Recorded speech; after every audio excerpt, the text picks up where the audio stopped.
Aloha to my warriors out there. Day five, road to 45. And yeah, let's get into it. So, today I want to talk about pride and about peace.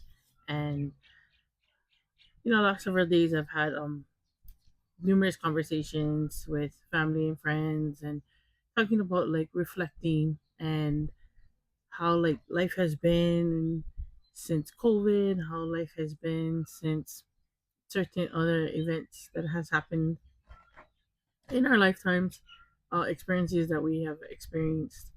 And one thing I was interested in was talking to people in my life that were about where in their lives that they realize that they have come to an age where their peace isn't compromised anymore. And so we'll get to that. Get to that. But first, we'll go back a little bit. When we're growing up, we look at things through a lens that's very designed by the people who are surrounded by us or who we are surrounded by. And a lot of times, those are our immediate families or friends. And if you're in the young adult life, it's your colleagues, the people you work with. And so as you're coming into your young adulthood, there's a bit of pride that happens because you work so hard to get to that point of graduation from high school. And then if you went on to college, you graduated from college. And so there's that pride that comes with that investment and that sacrifice that came with putting your head in the books or trying to just get by sometimes, right? Some of us made it through high school just by the skin of our teeth. And then some of us made it through high school because we were committed to other things. And some of us got through high school because we were naturally in equipped to that kind of work, the academics of everything.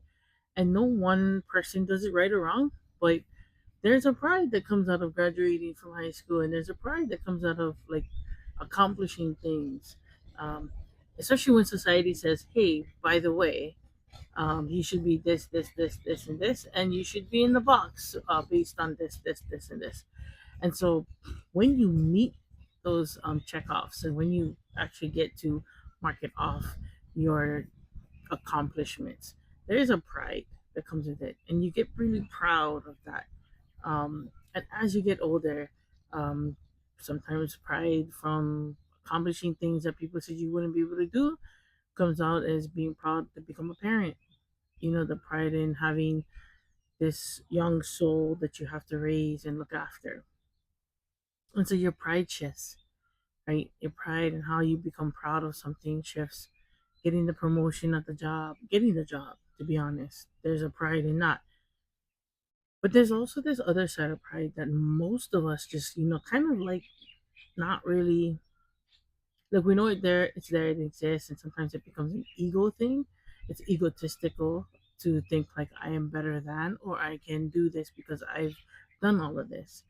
Um, and that's not to say that that's not shouldn't be in a part in anyone's life. Like it happens. These things happen. We get tested all the way through our lives to the very end.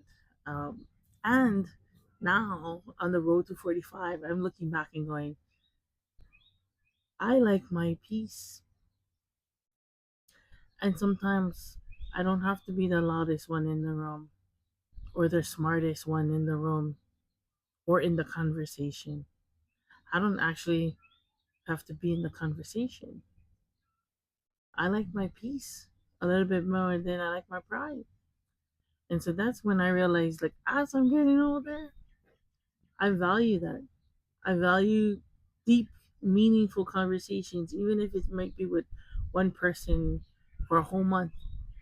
I value that peace over the needing to be ahead of the game or a needing to be the first to do something or having money or having so many friends. Like that pride kind of gets doused a little bit, and I realized like at this part of my life, and I'm not that old.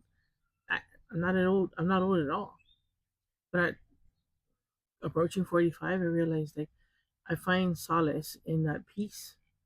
Sometimes being able to just sit back and look and observe, or sometimes just not necessarily needing to be where 10 years, 20 years ago I would have been involved. How can I help? What can I do? How can I be of service? Um, what do you need?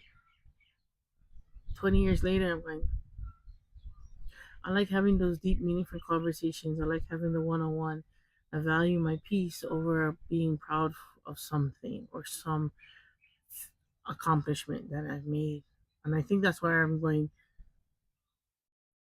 time to reflect and look back and think it's good. You made it through all those things, but at the same time, value the peace and the serenity that you do have because life is short. Because life is short. And if we can't bring ourselves to reflect, how are we going to learn how to adjust for the next change in the next 10 to 15, 20 years? So my peace takes more precedence over my pride these days. And I find it very much more peaceful when I do that. Just wanting to share my manao. That is, something to think about, something to ponder. What are you valuing? I value my peace over pride these days, and I hope and pray that people find the serenity that they need to live in their skin, to be in their space, comfortable, still contributing to your community, but in the sense of that you can find that peace for yourself. So I'm gonna leave you guys at that. Always keep aloha in your heart, because when you have aloha in your heart, you have more aloha to share with the world. And I truly and honestly believe that aloha will save the world one person at a time. So aloha and ahui ho.